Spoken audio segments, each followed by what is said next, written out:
Allez, on fait un tirage sur la vie sentimentale. Allez, qu'est-ce qu'on a pour la vie sentimentale?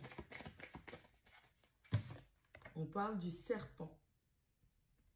Allez, avec ce serpent, on parle de compétition. On parle d'un ennemi qui est très proche de vous, quelqu'un qui a des comportements malicieux. On a une personne qui regarde toujours par-dessus votre épaule. On parle de l'autre femme. On a quelqu'un, une énergie féminine qui est toujours en train de jeter un œil sur vous, de vous surveiller. Alors, ça peut être de la compétition, ça peut être un comportement d'ennemi. En tout cas, c'est une personne qui est assez proche de vous, une énergie féminine, que ce soit un homme ou une femme, ça n'a pas d'importance, qui a des comportements assez sournois, puisqu'on parle de malicieux. Ok, on a une personne qui a un comportement assez sournois, qui vous surveille et qui est proche de vous. Ça peut être un ami, ça peut être la famille, ça peut être un partenaire de travail ou un partenaire de vie privée. D'accord? Faites attention à cette personne et observez le comportement des gens qui vous entourent. On parle de séparation. Allez, on parle d'une grande tristesse. Vous avez sûrement dû vous séparer d'un partenaire qui avait des comportements sournois. Une personne qui, plutôt, au lieu d'être un partenaire, se conduisait plutôt comme un ennemi, qui avait besoin d'être en compétition avec vous, qui avait besoin de vous détruire. Hein, on parle d'être triste, de penser énormément à cette séparation. On est vraiment sûr et on a des insécurités qui sont liées au futur. On a du mal à se projeter, on ne se projette pas du tout, on est en train de vivre dans le passé. Qu'est-ce qu'on a encore? On parle d'amour. Ouais. Vous avez vraiment été en amour et pourtant, malgré le comportement malicieux de cette personne, malgré les compétitions, malgré le fait que cette personne ait des comportements qui ne soient pas productifs dans cette relation, vous avez beaucoup d'affection et d'amour pour cette personne. Malheureusement, quelque part, vous êtes en train de réapprendre à être dans votre solitude et puis chercher ce qui vous passionne pour pouvoir vous expandre d'une autre manière. On a une énergie d'une personne qui, malgré le fait d'être en relation, faisait des choses en scred.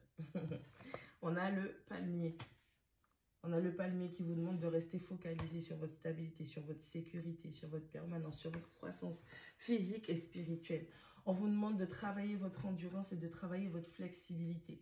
Ne restez pas borné, ne restez pas coincé dans une vision des choses. Il y a différentes façons de voir la vie et on vous demande de travailler sur votre flexibilité.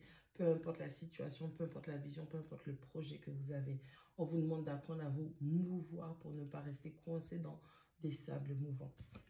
On a les lunettes de soleil. Alors, on parle de gaslighting, on parle de stalking, on parle de perception, on parle d'une personne qui vous surveille. Alors, vous avez eu un compagnon ou une compagne, puisqu'on parle d'une énergie féminine, l'autre femme, qui a un comportement sournois, qui est très serpent, qui fait les choses en soum-soum. Il y a une séparation, c'est quelque chose qui vous fait énormément souffrir, mais on vous demande de ne pas rester bloqué dans ça. On dit que cette personne, cette énergie féminine, c'est quelqu'un qui fait du gaslighting. C'est une personne qui va essayer de vous faire douter de votre perception. C'est vous qui voyez mal les choses, c'est vous qui comprenez mal les choses. Tout ça pourquoi? C'est parce que cette personne n'accepte pas que vous aussi, vous compreniez, vous découvriez certains traits de caractère qu'il ou elle possède. D'accord? On a cette personne qui, même si elle vous fait croire, vous avez l'impression que cette personne en a fini avec vous, c'est quelqu'un qui de temps en temps jette un œil. Ça peut être sur votre profil, sur vos photos, en tout cas tout ce qui est trait à vous. Ok? On parle d'âme sœur, on parle de connexion d'âme, de partenariat et de connexion d'âme et de contrat d'âme. Ouais, c'est quelqu'un avec qui vous aviez un contrat d'âme et vous l'avez senti fortement. Mais malheureusement, cette personne est un petit peu trop sneaky pour pouvoir avouer certaines choses. On parle de la tasse de café. Allez, c'est le moment pour vous de vous ouvrir. On vous demande de rencontrer, de discuter avec de nouvelles personnes. On vous demande de savourer les moments que vous passez avec d'autres personnes. On vous dit de faire de façon à vous mettre dans des situations qui vont vous permettre de vous élever et en plus de vous créer de nouvelles amitiés. Avoir de nouvelles perspectives, rencontrer de nouvelles personnes, discuter avec des gens qui vont vous permettre d'être dans la joie. Ok? on a l'abondance qui ressort. On vous demande de toujours garder un état d'esprit positif, ok, pour manifester exactement ce que vous voulez. Faites une introspection s'il le faut, une énième fois par rapport à cette séparation, par rapport à ce que vous avez ressenti, par rapport à ce que vous avez traversé, par rapport au fait du fait que cette personne fasse du gaslighting. Vous n'êtes pas fou, vous n'êtes pas folle. C'est bien ce que tu as vu, c'est bien ce que tu as compris, mais cette personne n'a pas, on va dire entre guillemets, les coronesses d'avouer les choses et donc du coup est obligée d'être dans la manipulation pour te faire croire que c'est toi qui inventes des trucs et que tu perds la boule et que ta perception est complètement erronée. Donc, pratique la gratitude, reste positif dans ta tête pour manifester exactement ce que tu veux et on te demande de te bénir, de bénir ta vie parce que toi seul, hein, c'est ce que tu mérites et pas quelqu'un qui va venir te tourner la tête. On parle de la caméra. Allez, on a un petit souci, on est un petit peu trop, encore une fois, comme je dis, on est un petit peu trop plongé dans le passé. Alors, il y a deux choses. Tu peux être plongé dans le passé parce que ça te permet de comprendre les erreurs que tu as faites et que tu intègres les leçons et que tu avances. Mais si c'est juste être plongé dans le passé pour pouvoir revivre une situation, une romance ou une sensation que tu as vécue avec cette personne, ce n'est pas la peine, tu es en train de perdre ton temps et en plus de ça, ça ne te fait pas grandir. Donc, il vaut mieux plonger dans son passé pour comprendre ses erreurs et pour ne pas les réitérer, ok? Et on vous dit aussi que c'est important de vous créer de nouveaux souvenirs pour sortir de cet état. Allez, on prend une air. Allez, on parle du trousseau de clés. On parle de toutes les options, ok?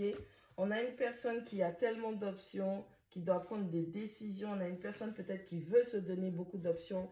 On a une personne qui passe des nuits blanches. C'est peut-être vous qui avez des insomnies. On a une personne qui passe son temps à réfléchir dès qu'elle est posée, qu'elle n'a plus aucune occupation.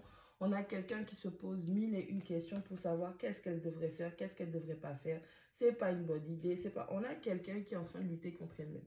Ça peut être vous, ça peut être la personne en face qui est en train de lutter contre ce qu'elle ressent.